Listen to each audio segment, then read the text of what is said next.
UCC पर इस वक्त मुल्क में काफी शोर मचा हुआ है। शोर हो भी क्यों ना, 2024 में लोकसभा इलेक्शन जो आने वाले हैं और मरकजी हुकूमत इससे पहले इस इशू को पूरी तरह से कैश करने के मूड में है।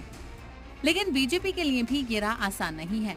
अब तक मुसलमानों को यूसीसी के खिलाफ बताया जा रहा था, लेकिन खुद बीजेपी की मुआविन पार्टियां इस बिल के खिलाफ नजर आ रही हैं, जिससे बीजेपी के इस मंसूबे को तगड़ा झटका लग सकता है।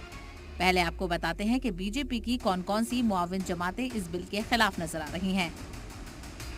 AIADMK, National People's Party, Nationalist Democratic Progressive Party, Shiromani Akali दल।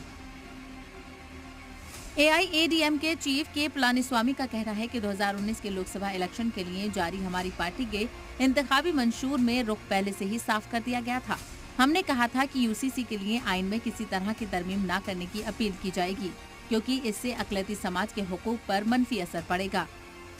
नॉर्थ ईस्ट में बीजेपी की मुआविन पार्टी NPP के चीफ और मेघालय के CM ने यूसीसी को कल्चर के खिलाफ बताया। उन्होंने कहा कि हमें एहसास है कि पूरे नॉर्थ ईस्ट का एक खास कल्चर है और हम चाहेंगे उन्हें ना छुआ जाए। नागालैंड में बीजेपी की मुआविन जमात NDPP का कहना है कि यह कानून हिंदुस्तान के अक़लियती तबकों और आदिवासियों की आजादी और हुकूक पर मनफी असर डालेगा। पंजाब में शिरोमणि अकाली दल ने भी यूसीसी की मुखालफत की। उनका कहना है कि अगर बीजेपी मुस्तकबिल में इत्तेहाद करने से पहले सोच ले कि पहले उन्हें यूसीसी को सिरे से खारिज करना होगा। यूनिफॉर्म सिविल कोड का आदिवासी भी मुखालफत कर रहे हैं। उनका मानना है कि आदिवासी तबके में कई ऐसी रिवायतें हैं जो यूसीसी के दायरे में आने से खत्म हो जाएंगी, जैसे कई शादियां या विरासत देने की रवायत। मरकजी हुकूमत ने यूनिफॉर्म सिविल कोड पर अनऑफिशियली तौर पर वुज़रा का एक ग्रुप तश्कील किया है। इनमें किरण रिजिजू, स्मृति ईरानी, जी किशन रेड्डी और अर्जुन राम मेघवाल को शामिल किया गया है।